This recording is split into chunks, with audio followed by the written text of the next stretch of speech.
Today on Video Game Rental Chaos, we're talking about the beat-em-up arcade game Nite Slashers, released in 1993 by Data East. Now, I know a lot of you out there are like, what the hell is Nite Slashers? And honestly, that's a really good question. Because when I first stumbled upon this game and realized it features so many monster characters throughout the entire game, I immediately thought, how is this game not more popular?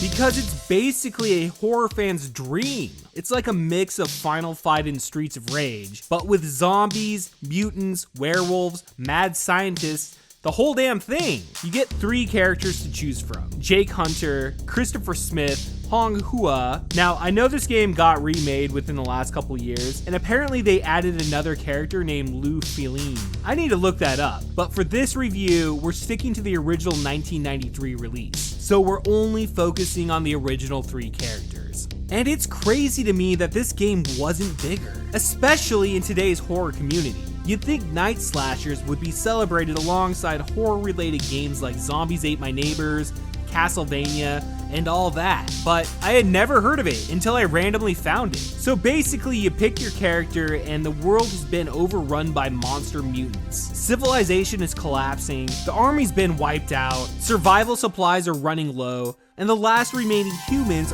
have basically run out of hope. Until your 3 main characters show up to fight back.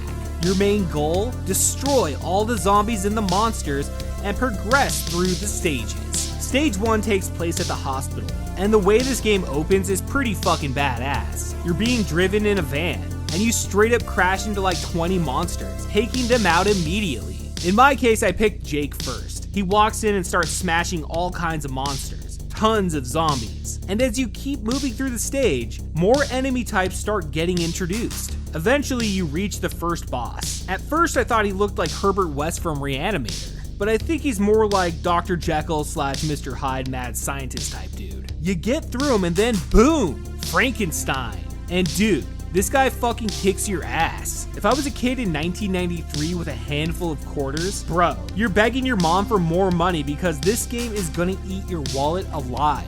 So finally you get through Frankenstein, and then you see what looks like the main boss, Dracula. So you're like, alright then, let's fucking go, bitch! Stage 2 throws you into a forest. You're taking out zombies and a couple new enemies appear, including these werewolves that look pretty fucking badass. You also run into this flaming guy who is stupid hard to beat. Again, if you've got a stack of quarters, you're good. But if not, that dude is gonna absolutely wreck you.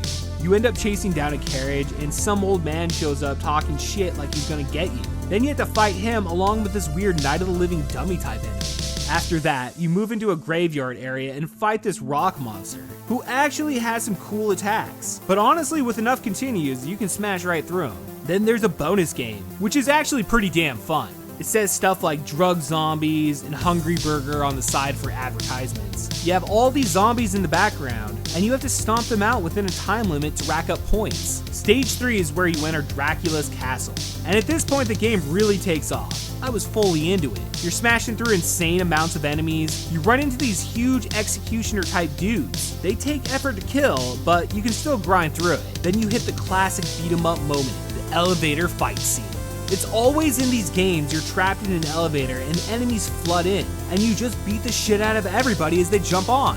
Eventually, you fight the boss of this section, some kind of knight in shining armor. But he ain't there to save you, he's there to kill you. You finally beat him, and stage 3 continues. There's this awesome part with floating paintings. You smash them, enemies pop out. I love that section. Then these guys show up wearing green hockey masks. And I'm not even kidding. These are the worst enemies in the game. They do sliding kick attacks non-stop, and they are insanely annoying. Honestly, those guys might be the hardest part of the whole game. Eventually, you make it onto a balcony, fight off some more zombies, and finally, Dracula shows up.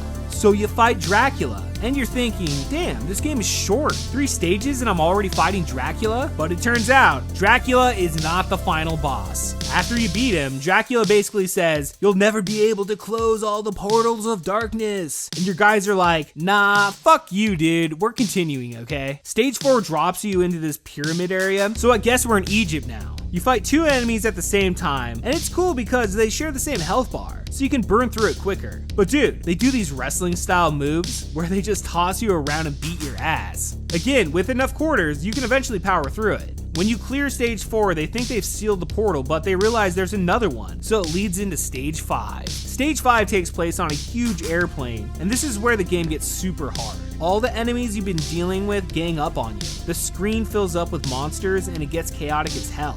Eventually, you make it on the top of the plane, and you fight another knight in shining armor. But this time it's a golden knight, and once again, he ain't saving you. He's trying to kill your ass. You beat him, fight through more enemies, and then you jump onto another airplane somehow. And it keeps going. Eventually you fight the mummy.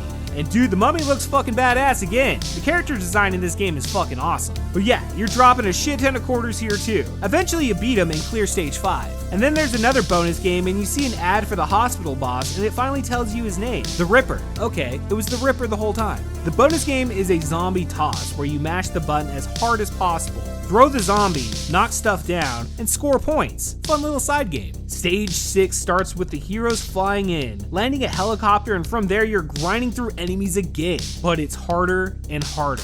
Death shows up and revives bosses like the rock monster, so you have to beat him again. Then there's a part where you literally have to beat up a helicopter to move forward. I'm not even sure what the hell I'm hitting, but I'm beating the shit out of it. Then Death returns again and brings back the Ripper, but now he's way harder than he was earlier. So you battle him, beat him, and keep moving. At this point, I'm not gonna lie, it starts to get repetitive. That's kind of what happens with these side-scrolling beat-em-ups though. But I was dedicated. I wanted to beat this in one sitting. Death comes back and revives Dracula, so you fight Dracula again. Then you reach another elevator type section and finally fight Death for real. And dude, Death is fucking hard. This part of the game stood out as brutally difficult. I had to burn through multiple characters and I'm basically spamming my special power non-stop just to survive. Because at this point you're dumping quarters like crazy. Eventually you reach the end and you're like, okay, what the fuck is left? And the game is like, the real enemy is behind this wall.